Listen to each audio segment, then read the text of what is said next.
Welcome everyone to the fifth and last day of the Heart of Service webinar series, Your Turn, Share Your Wisdom. Today, I have the great pleasure of introducing Pam Hall. Pam's topic is how letting go of judgment leads to compassion. Pam Hall is a dedicated well-being coach with 18 years of experience in the weight loss industry. Her journey began with her own personal challenges with weight, which led to a profound realization about the connection between the mind and our habits. Through this understanding, Pam transformed her relationship with food, discovering that her struggles were a sign of moving too fast internally. Today, she helps others achieve lasting change by addressing both the mind and body, guiding them toward healthier, more balanced lives. Pam, I'm so happy that you're joining us today, and I'm turning it over to you. Okay. Well, welcome everybody. Thank you all for coming today. I'm so excited to be here. And I have already shared with Bonnie and Azul that I'm nervous. So but I think that's to be expected. And I know that in a few minutes I won't even remember that. So I'll start out by kind of going into a little bit of detail about the weight loss journey. That the struggles with food was what brought me to the three principles understanding, and I have been able to see a lot how my thinking was creating my experience in a lot of areas of my life. It seemed like the food thing was the last thing to come through, and what made a difference for me was realizing how much I was judging myself for the habits that I was the habits I had around food. And so as I became aware of the judgment, that didn't necessarily just make it drop away, but I've started to get curious about the judgment. Is this really a problem? It's really just food, you know. So I started to just feel the sensations of the judgment for one thing. And I noticed that I started judging myself less and less about the habits that I had. And as that fell away, then the compassion piece just automatically came in. I started to see how I was just like any other human being, that I would get caught up in my busy thinking, and the food things would, food was just what made sense for me to do to settle my mind a little bit. It settled. And I started to see that it was the busy mind that was causing the sensations of thinking I'm hungry. And so as I started to be more compassionate with myself about that, then I was able to be with the sensations of, is this really hunger? Or could it be something else? And then the curiosity with that started settling my mind a little more. And so I got quieter and quieter and quieter. Now, I still get busy minded sometimes, and I still find myself eating like that. But I do not find myself being judgmental with it. It's more of oh, I've got a busy mind again. And then it's a little bit easier. I don't always master it, but it's easier to let my mind settle. And then the food is not quite as compelling in that place. As my mind started to settle, it's been a year now, and I started really being curious about what's really going on within me. I started to notice that my marriage was not, I have been married 36 years. My marriage was not what I thought it would be. And my husband was not happy. He was being he was not abusive, but he was, because he was not happy, he was doing things that just made me feel like very uncomfortable. And but I had this story in my mind about how we've been together our whole lives, and I won't be okay if I end a marriage. And as that story became real and real, more and more obvious in my mind, and I was able to feel into it, I started to notice that it's not, I don't know if I'll be okay or not, but I know that I can't do it this way anymore. And so he come home one day and said to me, "You're not going to have to put up with me much longer." And I said, "I don't care." So that was the beginning of the end of our 36-year marriage. I just knew that it was the right thing to do. Now, I will not say that it has been an easy ride, because after he left, he became more, I'm going to call it hateful, for lack of a better word. He just was doing things for hateful. He was being spiteful.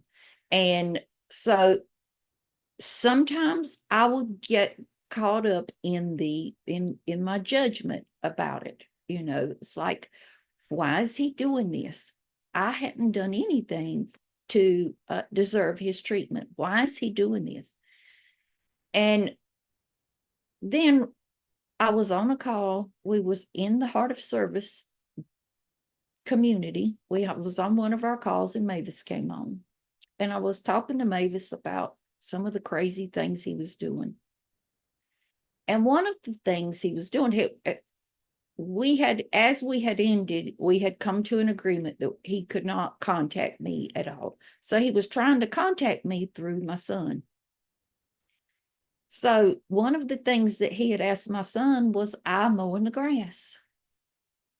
And so, and I was getting so irritated with all of the things that he done. It's like, what difference does it make to you if I'm mowing the grass or not? So I shared it with Mavis, and Mavis just cackled out laughing. And she said, well, tell him that you got some goats and the goats are taking care of the yard. And there was something in the humor in that just melted it all. And so I started to see, every time he would do something else, I would find the humor in it. I would come up with some kind of solution in my mind. So that was how I was able to let go of my judgment of him and the things that he was doing.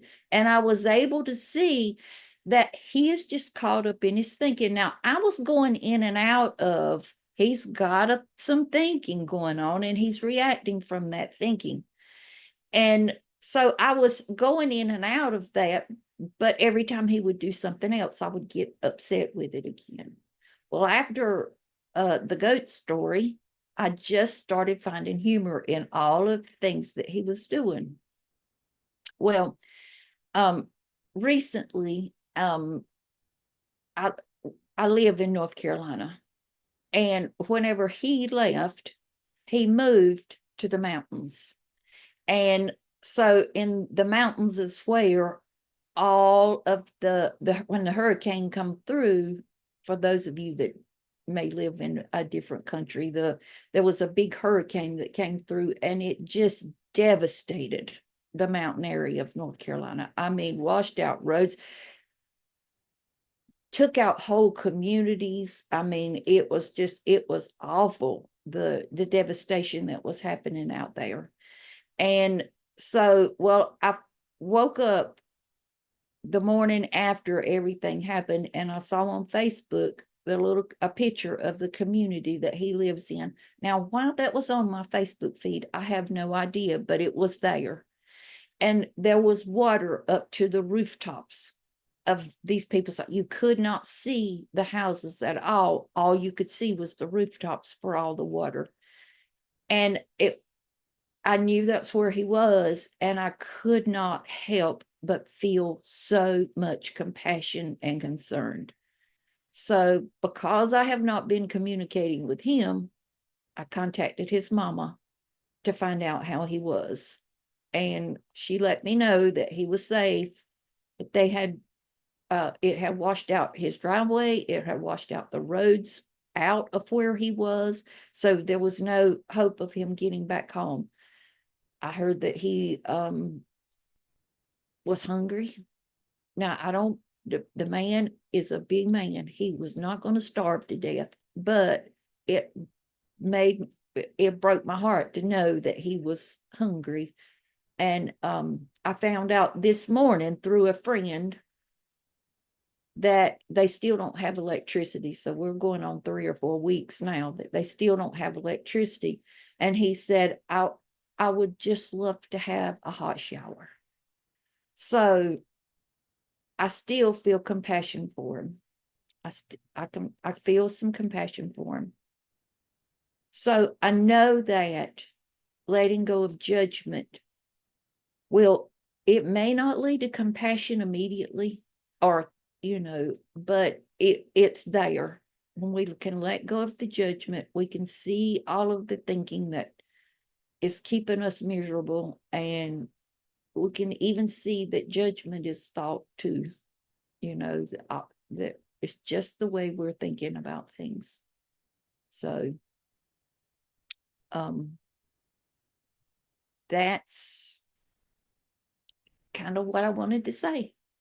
So I would love to hear anything you've heard in what I said, or if you've got any questions about anything. I'd love to chat with you. Shauna? Hi, everybody. Hi, Pam. I just, I just love your story, Pam.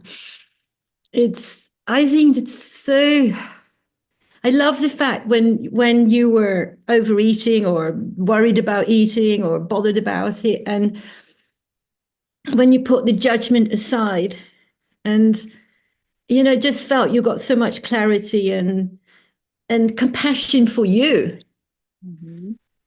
And that was so beautiful. And it also felt to me when I was listening, I don't know if this is true, but it felt you saw your marriage so much clearer too when the busyness slowed down. And it seemed the clarity was not just through eating or judging, but also your marriage. And that was just amazing. Just incredible. Love that. Yes. And Thank you, I've, Sean. What I've kind of come to realize is that the feeling that I was eating to numb out was the discomfort in the way I was living my life.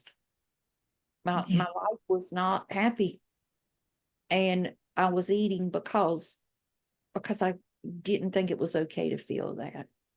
And as yeah, soon as I got okay with, I'm just going to feel whatever is there to be felt. And it was like, it was less than a week that I ended my marriage. wow. So thank you, Shauna. That's incredible. And just to say, of course, I adore the goat story. And I, I hope you will share some more stories like the goat story with us.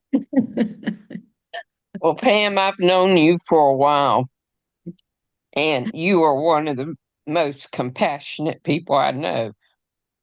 Well, And I thank think that your husband was doing those things to make himself feel better.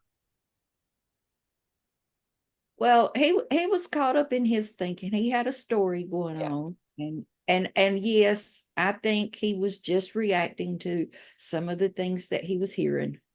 And so whenever I can see that, it's not that it does not impact me, the things that he does, but because I do have Oh, thinking. yeah. But then whenever I can my mind will settle, I can see that he's just caught up in his thinking.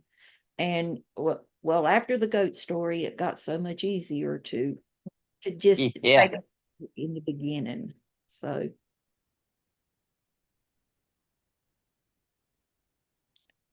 the goats have got my yard looking beautiful now, and it's like I'm living a happy life.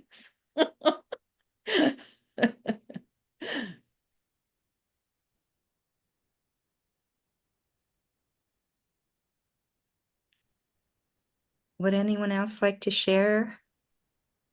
Ask a question? Debbie?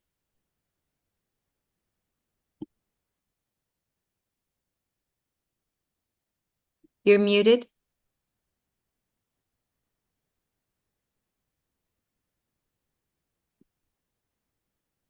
Tap to speak. Okay, can you hear me now? Yes. Okay, now I can't see anybody, but that's all right. Um, I turned my phone the wrong way or the other way, and I don't know where all the things are. Oh, here I can hit start my video. There I you don't know. I have no idea what I'm doing. Um, it's funny how I turned my phone instead of opening, and I have a fancy flip phone. I said this the other day, and but somebody had mentioned that you can do it horizontally versus vertically, and I went, "Oh, how do you do that?" Well, now I figured out how to do that, but I don't know where anything is. Um, your story, your situation, your everything is so touching. I have known Mavis a long time, and in when I first met her, I learned how to do the three principles or live the three principles. I was going through a divorce, so boy, could I relate to everything that you were talking about, and the compassion and letting go of judgment. I just finally, it's been since the 90s, I finally felt compassion in the last year for my ex-husband. I'm remarried, have a wonderful relationship and marriage. Have been married since 98. So I have what I had always wanted. Um, and then the weight loss, that was what happened with me the first year of learning the principles. I lost weight really quickly. Food tasted like cardboard and then when I didn't need it anymore, and it tasted like amazing when I did need it. And it didn't matter what kind of food it was. And then somehow I lost that ability. And I've struggled with my weight ever since. And within the last couple of months, I thought, well, off and on for years, I've thought this. How do I get back to that? So thank you, because I'm going to explore the judgment part of that to see how my thinking is affecting that. Anyway, so thank you. It was beautiful. Debbie, thank you for sharing that, Debbie, because, well, first of all, the whole marriage thing, I was afraid that I would not be able to. I'm 59 years old, and for the Mhm, first time in my life, I'm living alone. And I mhm, didn't think I was scared to live alone. I'm not afraid of being alone, of that I'm going to get hurt or somebody. It was not that kind of afraid. It was the figuring out how to do life alone, because mhm. I Yeah. mean I grew up in a big family, and so it's like it's a lot different to live alone. So, but Mhm, I have seen that whatever shows up, I got what it takes. mhm, There's always wisdom is always pointing me to that. But as far as the weight thing goes, what I'm seeing is how habitual the whole thinking thing is. And it's like it's not just the food that's habitual, but it's also the thinking I have around the food that is even more habitual than the habits that I had. And so mhm, that's one of the things that I've gotten really curious about is um, because it feels old. it does not feel new and inspiring. I find myself eating the same foods. And it's like Mhm. foods that never appealed to me whenever I'm in that calm, connected state, connected to who I really am. I don't even think about these kinds of foods. But if I'm in a busy mind, different kinds of foods, I want some of this. I need some of it. So it's really, really about a curiosity of the exploring the thinking that you have around food and the Mhm. habits that come up, and habit is thought to. It's not real, and it's not It's who you true. are. It's not who you are. Yeah. I lost my mom. I had lost weight, and my mom died a couple years ago, and since then I gained like 30 pounds. And I think it was around the grief, which I found interesting, and stress at work. And finally, my husband said, I think it's time for you to retire. I'm 66 now. I retired when I turned 65, like a week later. Best thing I ever did was to retire. And because I've been putting a lot of my time and energy into listening to Mavis and reading her book and book studies and listening to these talks. And it's just been it's like I'm going deeper. So I know the weight and the thoughts around food will, I like the word curious. I'm curious about how that's going to go. So thank you. Yeah. Go ahead.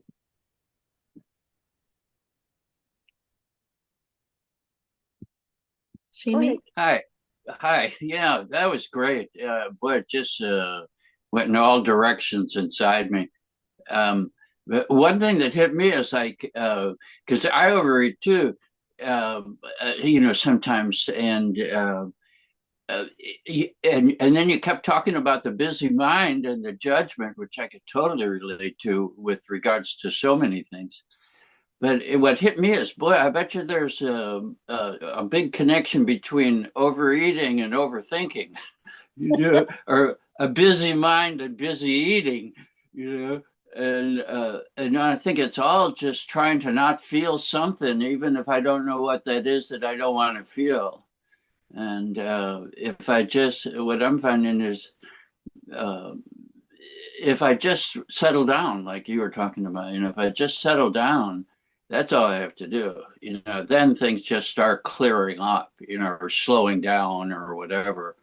Um, I Mhm. think that it is possible to actually slow down too intentionally. I don't know, but it feels like it. Like if I remember, Jimmy, just slow your roll here, just slow it down.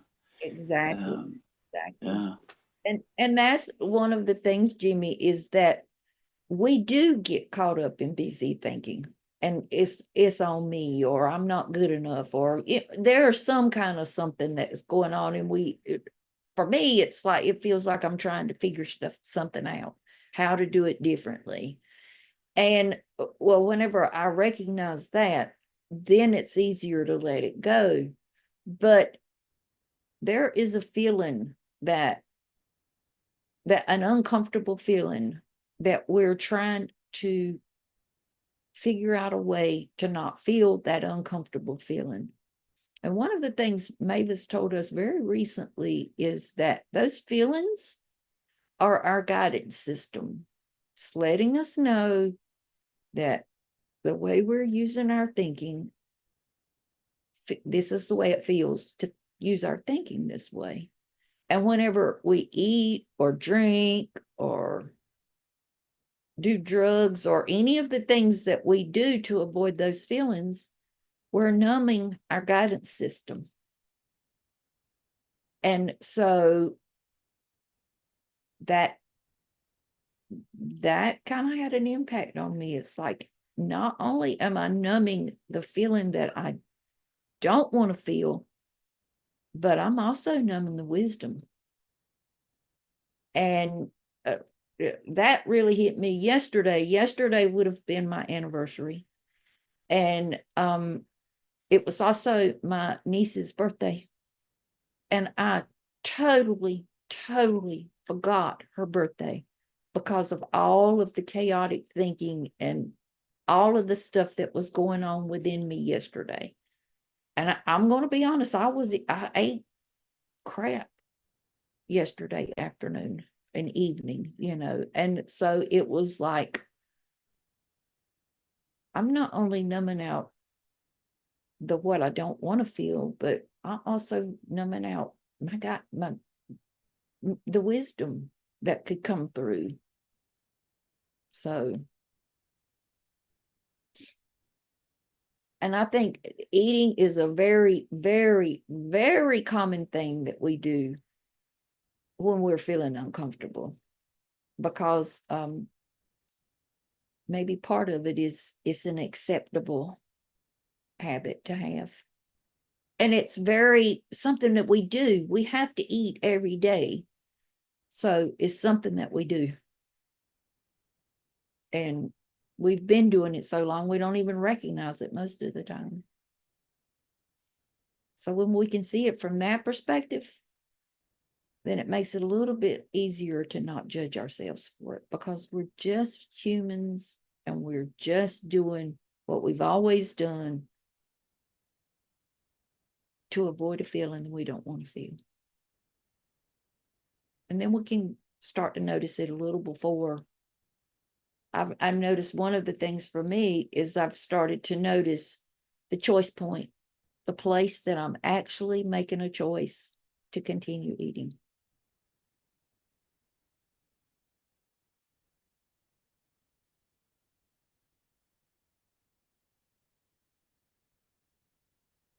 And I hope you can't hear that. Motorcycles are going by. Sorry. Just as I turned my mic off on. I just wanted to read, Angela said, numbing out the wisdom. Thank you, Pam. I heard something wonderful in that. And I just wanted to say, I really love how you were pointing to noticing when you drop the judgment, it really leads to compassion. I've been looking at judgment through a different set of eyes and noticing how insidious it is. It's like these little judgments can kind of creep in, and then they can get like more and more. And by noticing it and it going from a judgmental feeling into feeling compassion, whether it's for myself or for others, that also opens up a different feeling of connection to everything. Whereas the judgment really gives me a feeling of separation more. So I love that you were pointing that out.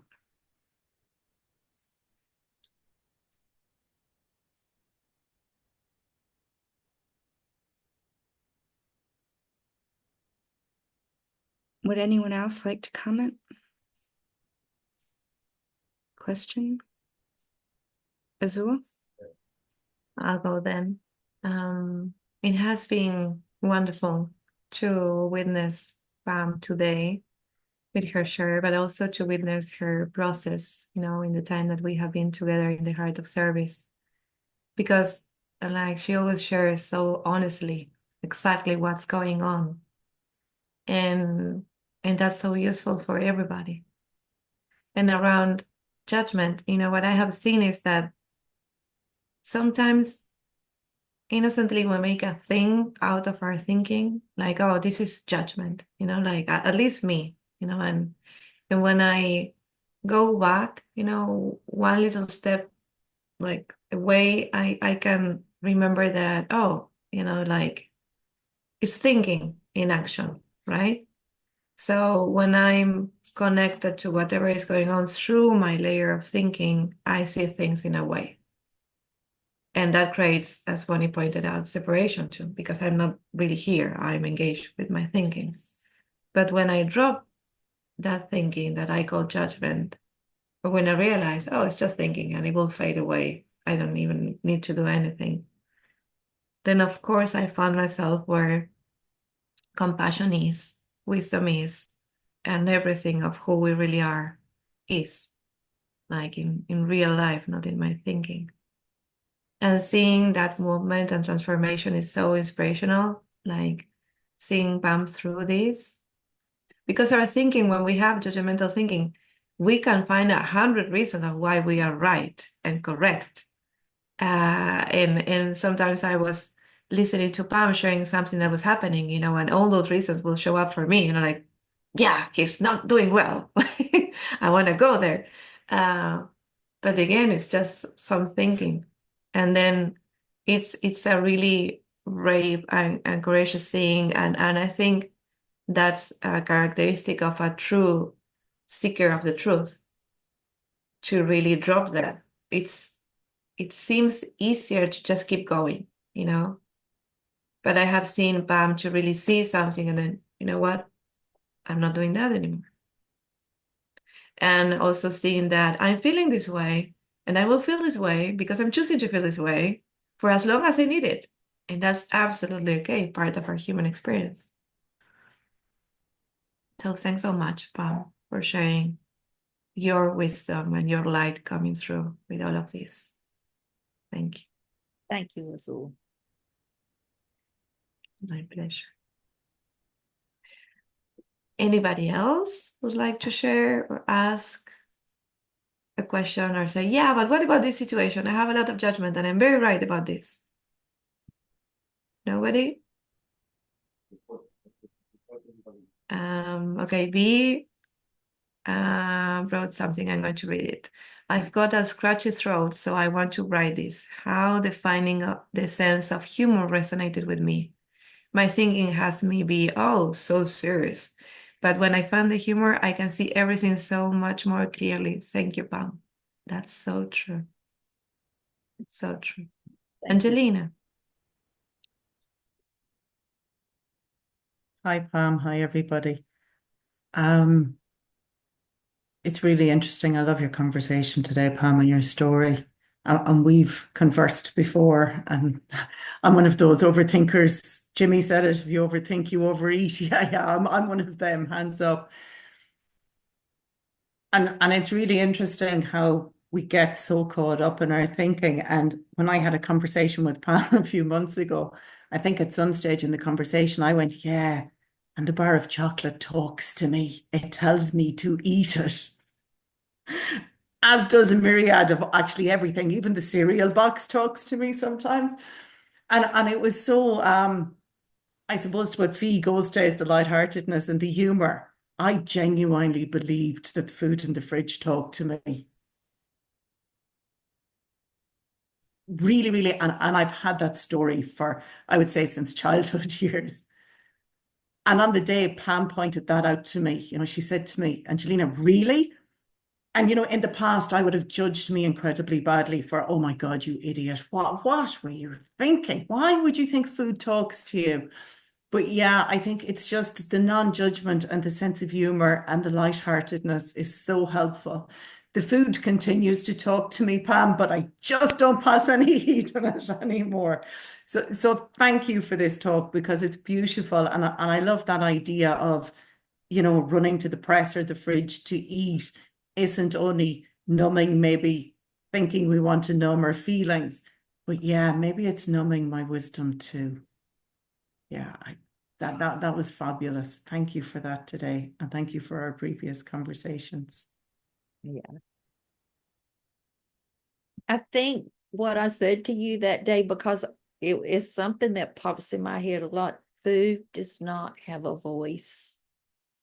And I've said that to my son as well. And my son has never had a weight problem. He has no issues with the way he eats or at all. So, but he said something about something called calling his name. I said, Cody, food does not have a voice. And he was like, oh, hush, Mama. Yes, it does. So, In Argentina, there's a very famous singer that wrote a whole song about how sandwiches from the fridge are calling him. he can't help it but just get there. It's a very famous song because we all know the feeling of, like, going there. Yeah. Yeah.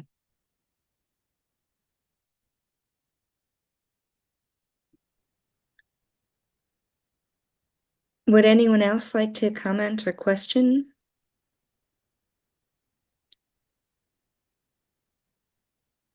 And if not, Pam, I just want to give the opportunity to say any final words of wisdom if you want to share. Well, first I will say thank you to everybody for coming and supporting me on my first live webinar. So it has been a lot of fun to be here. And then I want to offer anybody that is interested, I'll offer a free 1 hour coaching session. I will put my email address in the chat. I don't have a website yet, so but I'll put my email address in the chat so that you can just reach out to me and I'll be happy to offer a 1 hour coaching session to anybody. So I look forward to hearing from you all. Thank you for everything. Thank you, Pam. If I were you, I will be signing up for that session. Yeah, She's being serious. Like, take that opportunity to have a session with Pam. You won't regret. agree. Yeah. Okay, well, I think this might be a good time for us to take a 5-minute break and then we'll come back. And Azul and I are going to be sharing.